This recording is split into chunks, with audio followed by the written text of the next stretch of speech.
Good evening, ladies and gentlemen.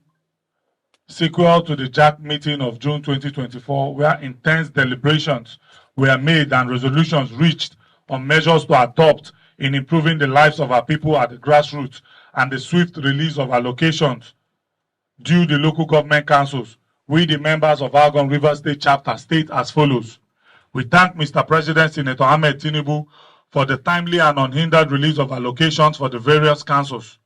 We want to thank our peace-loving governor, His Excellency Sir Siminalayi Fubara, who has instructed us to remain peaceful in the face of unwarranted provocation and to dispense the local government funds in line with the local government laws for the overall benefit of our people.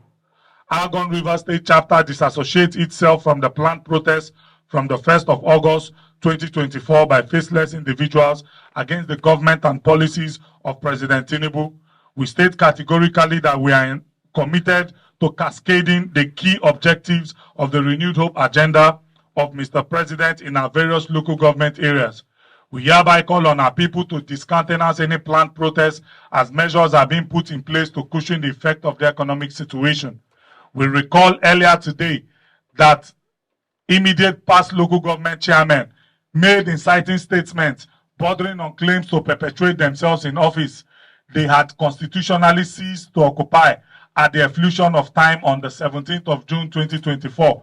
We hereby warn these impostors to desist forthwith and call on the River State Commissioner of Police to call them to order.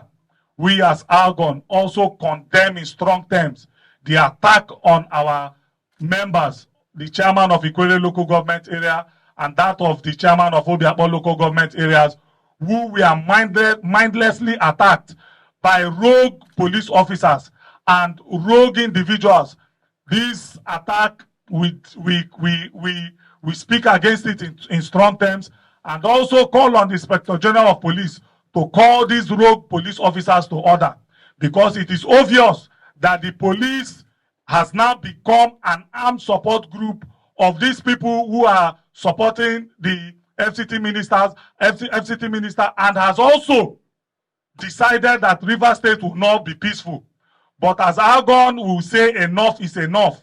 If the police cannot rise up to their duty, we will rise up to our duty and defend ourselves, because it is constitutional. So please, this warning will not repeat itself again. Thank you and God bless.